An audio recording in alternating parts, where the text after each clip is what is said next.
نحمده ونصلي على رسوله الكريم اما بعد فاعوذ باللہ من الشیطان الرجیم بسم اللہ الرحمن الرحیم۔ قمیل ایک شخص ہیں، وہ کہتے ہیں کہ میں حضرت علی رضی اللہ تعالیٰ عنہ کے ساتھ ایک مرتبہ جا رہا تھا ایک جنگل میں، کہ دونوں ساتھ تھے، حضرت قمیل اور حضرت علی رضی اللہ تعالیٰ عنہ۔ یہ کہ ایک مقبرہ سامنے آیا، حضرت علی رضی اللہ تعالیٰ عنہ مقبرے والوں کی طرف متوجہ ہوئے۔ حضرت علی رضی اللہ تعالیٰ عنہ مقبرے والوں کی طرف متوجہ ہوئے اور فرمایا، اے مقبرے والو، اے بوسیدگی والو، اے وحشت اور تنہائی والو، تمہارا کیا حال ہے؟ تمہاری کیا خبر ہے؟ یعنی حضرت علی رضی اللہ تعالیٰ عنہ ان سے سوال و جواب کر رہے ہیں، مقبرے والوں سے، قبرستان والوں سے، کہ تمہارا کیا حال ہے، تمہاری کیا خبر ہے، اور پھر آگے یہ کہ اپنا بھی حال احوال بتلائیں گے۔ اور پھر فرمایا حضرت علی رضی اللہ تعالیٰ عنہ نے کہ تمہارے بعد جو ہے، تمہارے جانے کے بعد تمہارے اموال وہ تقسیم ہو گئے، اموال تقسیم ہو گئے، اولادیں تمہاری جو تھیں وہ یتیم ہو گئیں، اور تمہاری بیویوں نے دوسرے خاوند کر لیے۔ تو حضرت علی رضی اللہ تعالیٰ عنہ نے فرمایا کہ ہماری تو یہ خبر ہے باہر کی، یعنی اب تم یہ کہ قبروں کے اندر جا چکے ہو، تمہارے بعد جو کچھ ہوا کہ تمہاری بیویوں نے دوسرے خاوند کر لیے، دوسری شادیاں کر لیں، اور تمہاری اولادیں جو ہیں ان کے اوپر یہ نام لگ گیا کہ یہ یتیم ہیں، بیویوں کے اوپر نام لگ گیا، لیبل لگ گیا کہ یہ بیوہ ہیں، اور تمہارے جو اموال تھے جو تم نے کمائے تھے، خواہ وہ اپنی اولادوں کے لیے کمائے یا کسی کے لیے بھی کمائے، لیکن وہ سب کے سب وراثت کے طور پر تقسیم ہو چکے، سب کو کیا کہ ان کے حصے دیے جا چکے۔ اب ہماری تو یہ خبر تھی کہ جو تمہارے متعلق تھیں، یعنی جو تمہارے ساتھ رہنے والے، کہ تمہارے بیوی بچے، تمہارے اموال، یہ ان کی خبریں تھیں جو ہم نے تم تک پہنچائی ہیں۔ اور قمیل کہتے ہیں کہ اس کے بعد حضرت علی رضی اللہ تعالیٰ عنہ میری طرف متوجہ ہوئے اور متوجہ ہو کر فرمایا کہ قمیل، اگر ان کو بولنے کی اجازت ہوتی اور یہ کہ یہ بول سکتے تو یہ لوگ جواب میں یہ کہتے کہ بہترین توشہ جو ہے وہ تقویٰ ہے۔ یہ فرمایا اور پھر رونے لگے اور فرمایا کہ قمیل، قبر جو ہے وہ عمل کا صندوق ہے،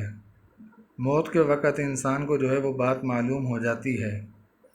کہ انسان کے پاس نیک اعمال، اچھے اعمال، ان کا کتنا توشہ ہے۔ آیا انسان جو ہے، کیونکہ جس انسان کی روح قبض ہوتی ہے تو اس کے پاس اس کے آنے والے فرشتے جو ہیں وہ ویسے ہی ہوتے ہیں۔ اگر انسان اچھا ہے، با کردار شخص، اور یہ کہ نیک اعمال کا مالک ہے، تو اس کے پاس فرشتے بھی ویسے آتے ہیں کہ انسان کو جو ہے ان کو دیکھ کر خوشی ہوتی ہے،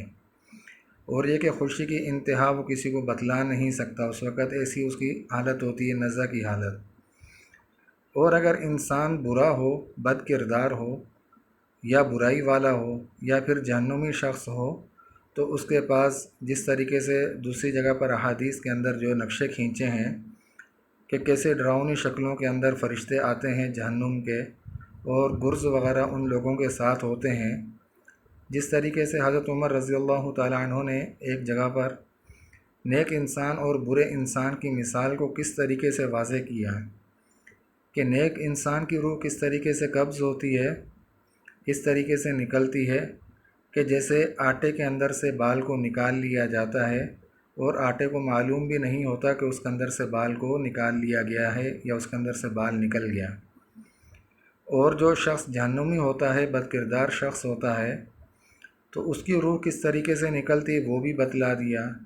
کہ ایک ریشمی کپڑا جو ہے خاردار جھاڑیوں کے اندر اسے رکھ کر پھر اسے کھینچا جائے۔ اب وہ صحیح سلامت نکلنے کے بجائے وہ کپڑا جو ہے، ریشمی کپڑا، کانٹوں کے اندر پھنس کر، خاردار جھاڑیوں کے اندر پھنس کر جو ہے وہ کپڑا پھٹ تو جاتا ہے لیکن صحیح سلامت نہیں نکل پاتا۔ تو کیا ہے کہ دونوں کے نقشے جو ہے اور احادیث کے اندر مختلف جگہوں پر جو ہے وہ کھینچ کر بتلا دیے گئے کہ دونوں کے ساتھ معاملہ کس طریقے سے ہوتا ہے۔ وہ بظاہر سب کچھ دیکھ تو رہے ہوتے ہیں، لیکن یہ کہ ان کے اندر اتنی سخت نہیں ہوتی وہ کسی کو بتلا سکیں، ان کی کیفیتیں جو ہیں وہ بتلا دیتی ہیں دیکھنے والوں کو کہ آیا اس کے چہرے کے اوپر خوشی کے آثار ہیں یا پھر غمی کے آثار، پریشانی کے آثار۔ ایک نزع کی حالت کا اندازہ جو ہے جس کے اوپر وہ بیتتی ہے اسی کو پتہ ہوتا ہے کہ اس کی کیا کیفیت ہے، کیا حالت ہے، یا کن حالات سے جو ہے وہ گزر رہا ہے۔ یعنی آدمی جو اچھا یا برا عمل جو بھی کرتا ہے یا جو بھی کام کرتا ہے، اس کی قبر کے اندر وہ چیزیں جو ہیں وہ محفوظ رہتی ہیں۔ انسان کو دفنا دیا جاتا ہے، پھر انسان وہاں جا کر ان چیزوں کو لیتا ہے اور انسان کے سامنے وہ چیزیں آ جاتی ہیں۔ پھر انسان کو پتہ چلتا ہے کہ انسان اس دنیا کے اندر گدھے پر سوار تھا یا گھوڑے پر سوار تھا۔ متعدد روایات میں یہ مضمون وارد ہوا ہے کہ اچھے اعمال، نیک اعمال انسان کے اچھے آدمی کی صورت میں انسان کے پاس آتے ہیں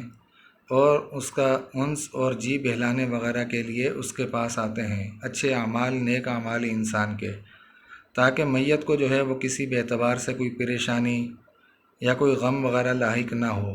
وہ انسان کا جی بہلانے کے لیے اچھے اعمال ایک نیک انسان، اچھے انسان کی صورت میں اس کے پاس آ جاتے ہیں، اور برے انسان کے پاس، بد کردار انسان کے پاس بری صورت کے اندر جو ہے وہ انسان آتا ہے۔ اب پہلا نیک انسان جو ہے اس کے پاس اچھی صورت، اچھی سیرت کا مالک انسان جو ہے وہ اس کے پاس آ جاتا ہے، جو اس کی دلداری کرتا ہے، اس کو خوش رکھتا ہے۔ اب بد کردار انسان، اس کے پاس کیا ہے کہ بری صورت کے اندر جو آدمی آتا ہے، جو اس کے برے اعمال ہوتے ہیں، وہ اس کے لیے اور بھی اذیت کا سبب بنتے ہیں۔ ایک تو ویسے برے اعمال کی وجہ سے اذیت کا سبب بنتا ہے اس کے لیے، اور پھر وہ بری صورت کے اندر اس کے برے اعمال جب اس کے سامنے آتے ہیں تو وہ بھی اس کے لیے اس سے بڑھ کر کیا ہے کہ انتہائی اذیت ناک جو ہے وہ اس کے لیے سبب بنتے ہیں۔ اذیت ناکی کا زیادہ سے زیادہ وہ سبب بنتے ہیں اس کے لیے۔ انسان اپنے برے اعمالوں کی وجہ سے ویسے بھی پریشان ہوتا ہے، اور پھر برے انسان کو اپنے قریب دیکھ کر انسان اور بھی زیادہ پریشان ہوتا ہے، اور بھی زیادہ اذیت اور کرب و بلا کے اندر انسان کیا ہے مبتلا ہو جاتا ہے۔ کیونکہ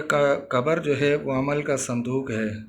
انسان یہاں پر جیسا بھی عمل کرے گا، اچھا عمل کرے گا یا برا عمل کرے گا، وہ انسان کی قبر کے اندر وہ چیزیں محفوظ ہوتی رہتی ہیں۔ انسان جب اس دنیا کے اندر سے چلا جاتا ہے، قبر میں منتقل کر دیا جاتا ہے، اس دنیا کے پیٹ سے انسان قبر کے پیٹ کے اندر جب چلا جاتا ہے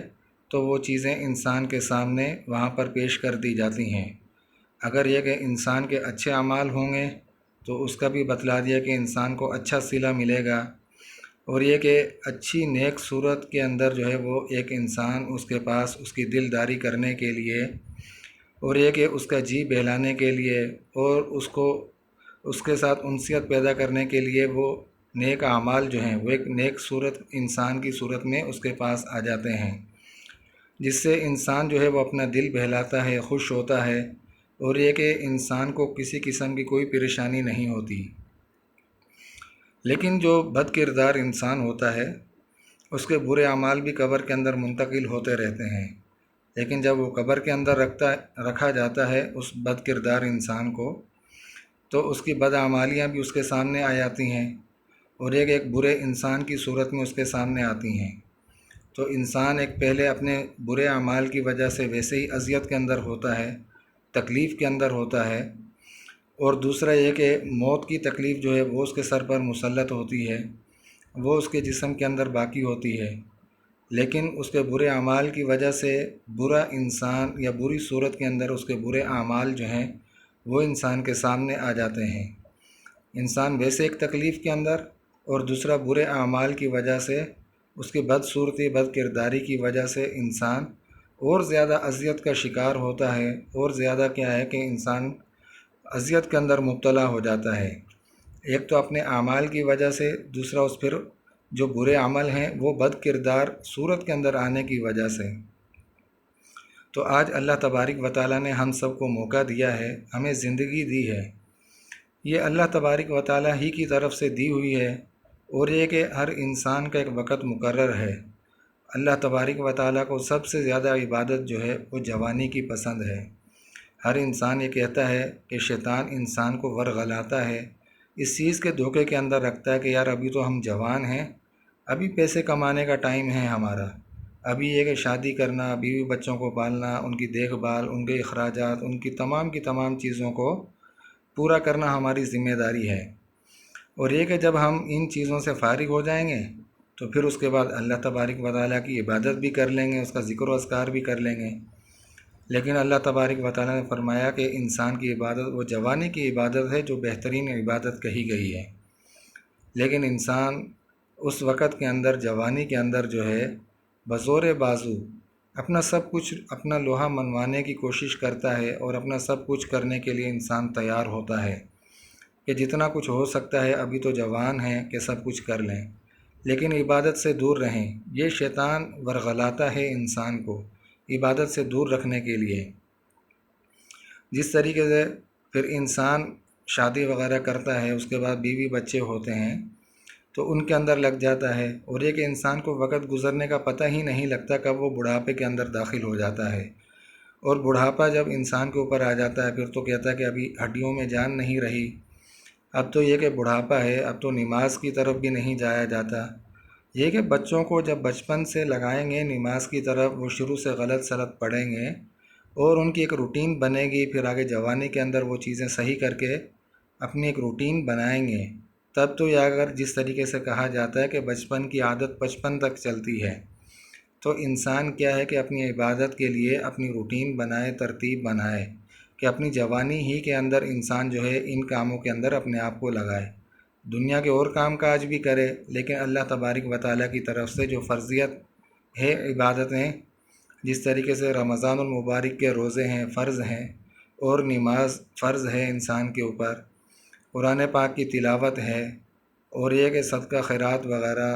سنن نوافل، یہ تمام کی تمام چیزیں انسان اپنی زندگی کے اندر کرتا رہے تاکہ انسان کی ایک روٹین بنے۔ اور جب انسان ان کے کرنے کی اپنی ایک روٹین بنائے گا، ترتیب بنائے گا، تو اللہ تبارک و تعالیٰ بھی اس کی تائید کریں گے، اس کی مدد و نصرت کریں گے۔ اور انسان اس چیز کی بھی کوشش کرے کہ اللہ تبارک و تعالیٰ سے دعا کرتا رہے کہ عبادت خواہ کم ہی کیوں نہ کرے انسان، لیکن اس کے اندر ہمیشگی ہو، دوام ہو، یا کسی صورت کے اندر بھی انسان اس چیز کو نہ چھوڑے۔ اور یہ کہ یہی اچھے اعمال انسان کے جو ہیں وہ ایک بہترین ساتھی کی صورت میں انسان کے سامنے آئیں گے، جو انسان کی انسیت کے لیے ہوں گے انسان کے پاس جب وہ قبر میں رکھا جائے گا، تو پھر اس وقت یہ بتلائیں گے ہم تیرے فلاں فلاں جو ہے وہ اعمال ہیں، ہم تیری انسیت کے واسطے یا تیرا دل بہلانے کے لیے یا تیرا جی بہلانے کے لیے ہم تیرے پاس آئے ہیں۔ تو انسان اپنے نیک اعمال سے بھی خوش ہوگا، اور جو اس کے پاس اچھی صورت، نیک صورت کے اندر جو انسان آئے گا اس سے بھی انسان خوش ہوگا، اس سے باتیں کرے گا، ہم کلام ہوگا، اس کا وقت اچھا گزرتا رہے گا۔ کیا کہ انسان اس دنیا کے اندر اچھے اعمال کرے، اللہ تبارک و تعالیٰ کو راضی کرے، تب تو کیا ہے کہ قبر جو عمل کا صندوق ہے اس کے اندر اچھی چیزیں انسان ذخیرہ کرے، توشہ جمع کرے اپنے لیے، آخرت کے لیے بہترین توشہ۔ اور جس طریقے سے حضرت علی رضی اللہ تعالیٰ عنہ نے فرمایا مقبرے والوں کی طرف سے کمیل کی طرف متوجہ ہو کر کہ اگر ان کو بولنے کی اجازت ہوتی تو یہ یہی کہتے کہ سب سے بہترین توشہ جو ہے وہ تقویٰ ہے، اور یہ کہ اللہ تبارک و تعالیٰ سے ڈرنا، پرہیزگاری اختیار کرنا، گناہوں سے، معصیت وغیرہ سے بچنا، اپنے گناہوں کے اوپر انسان کو ندامت ہو، شرمندگی ہو، اور یہ کہ پشیمانی ہو انسان کو، کہ ہمیشہ ہمیشہ کے لیے انسان یہ عزم کرے کہ ان تمام کی تمام برائیوں کو، ان تمام کے تمام خرافات کو چھوڑ کر ہم نے نیک اعمال کی طرف آنا ہے، اور اپنے ماتحت جتنے بھی ماننے والے ہیں، جتنے بھی متبعین ہیں، ان سب کو بھی اچھے کاموں کی طرف لگانا ہے۔ یہ دنیا کی زندگی ہے، یہاں پر چل چلاؤ والا سلسلہ رکھا ہے اللہ تبارک و تعالیٰ نے کہ بڑے بیٹھے ہوتے ہیں اور چھوٹے اس دنیا سے جا رہے ہوتے ہیں، اور چھوٹے بیٹھے ہوتے ہیں، بڑے جا رہے ہوتے ہیں۔ یہ اللہ تبارک و تعالیٰ نے عجیب نظام، عجیب سلسلہ رکھا ہے اس دنیا کے اندر چل چلاؤ والا۔ کسی کو بھی ہمیشہ کے لیے یہاں پر نہیں رہنا۔ جو انسان یہاں پر بوئے گا، بیج بوئے گا، کل وہی جو ہے اس کی فصل انسان کاٹے گا آخرت کے اندر۔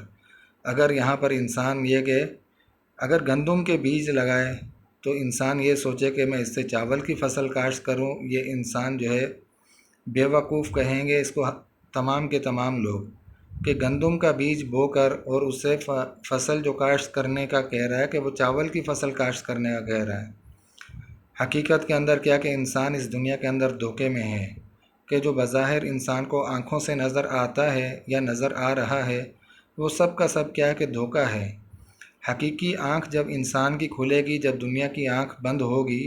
تب انسان کو پتہ چلے گا ہم اس دنیا کے اندر گھوڑے پر سوار تھے یا گدھے پر سوار تھے، ہم نے نیک اعمال کرنے تھے یا اچھے اعمال کرنے تھے یا برے اعمال کرنے تھے، ہم نے کن چیزوں کے اندر اپنی زندگیاں صرف کر دیں، اور یہ کہ کون سے اعمال ہم نے کیے اور کن لوگوں کا حق کھایا، کن لوگوں کے ساتھ جو ہے وہ ہم نے دھوکہ دہی کی، فراڈ کیا۔ یہ تمام کی تمام چیزیں انسان کے سامنے آئیں گی، پھر انسان کو پشیمانی ہوگی، پھر وہاں پر انسان کا کوئی بھی جو ہے کام اچھا یا برا کرنے کی انسان کو اجازت نہیں ہوگی، اور اگر یہ کہ اجازت بھی ہوگی تو اس کا کوئی فائدہ نہیں ہوگا۔ جس طریقے سے اور ویڈیوز کے اندر میں نے بتلایا کہ ایک شخص کے بارے میں وہ یہی دعا کرتے تھے قبر کے اندر نماز پڑھنے کی مجھے اجازت مل جائے۔ اب یہ کہ انہیں اجازت بھی مل گئی، لوگوں نے بھی دیکھ لیا، لیکن وہ جزا اور سزا کی جگہ ہے، وہاں پر عمل کرنے کی جگہ نہیں ہے۔ عمل کرنے کی جگہ اللہ تبارک و تعالیٰ نے یہ دنیا کے اندر رکھی ہے۔ دنیا کے اندر تم اچھے یا برے عمل کرو گے، اس کی جزا یا سزا اللہ تبارک و تعالیٰ نے اس دنیا کے اندر نہیں رکھی، بلکہ قبر کے اندر یا حشر کے اندر یہ کہ انسان کی دنیاوی آنکھ جب بند ہوگی اس کے بعد جزا و سزا کا معاملات اللہ تبارک و تعالیٰ انسان کے شروع فرمائیں گے، اور یہ کہ اچھے اعمال ہوں گے تو اچھے فیصلے ہوں گے انسان کے لیے، اور یہ کہ خوش و خرم ہوگا، اور اگر یہ کہ انسان کے اندر برائیاں ہوئیں یا انسان نے برے اعمال کیے ہوئے تو یہ کہ انسان جو ہے وہ پھر پشیمان ہوگا، اسے شرمندگی ہوگی، تو پھر یہ کہ اب وقت نہیں ہوگا انسان کے پاس وہاں پر کہ اچھے اعمال کرے، اور یہ کہ جن لوگوں کا حق ہوگا انسان کے اوپر یا تو اس کی نیک اعمال، اس کی نیکیاں وغیرہ ان کو دے دی جائیں گی دوسروں کو، اور یہ کہ جب اس کے پاس نیکیاں نہیں رہیں گی تو ان کے گناہ بھی اس کے سر پر ڈال دیے جائیں گے۔ تو وہاں آخرت کے اعتبار سے معاملہ جو ہے وہ بڑا پیچیدہ ہے اور بڑا سخت معاملہ ہے، اور اللہ تبارک و تعالیٰ سے دعا ہے کہ اللہ تبارک و تعالیٰ ہم سب کو ان چیزوں کی سختیوں سے اور یہ کہ موت کی تکلیف اور موت کی سختی سے ہم سب کو محفوظ فرمائے، اور یہ کہ اللہ تبارک و تعالیٰ ہمارے ساتھ عافیت والا، آسانی والا معاملہ فرمائے۔ اللہ تبارک و تعالیٰ جب تک ہم اس دنیا کے اندر ہیں ہمیں دین کے اوپر صراط مستقیم پر قائم دائم رکھے، اور یہ کہ سیدھے راستے پر اللہ تبارک و تعالیٰ ہم سب کو چلائے، اور موت سے پہلے موت کی تیاری کرنے کی اللہ تبارک و تعالیٰ ہم سب کو توفیق عطا فرمائے۔ وآخر دعوانا ان الحمد للہ رب العالمین۔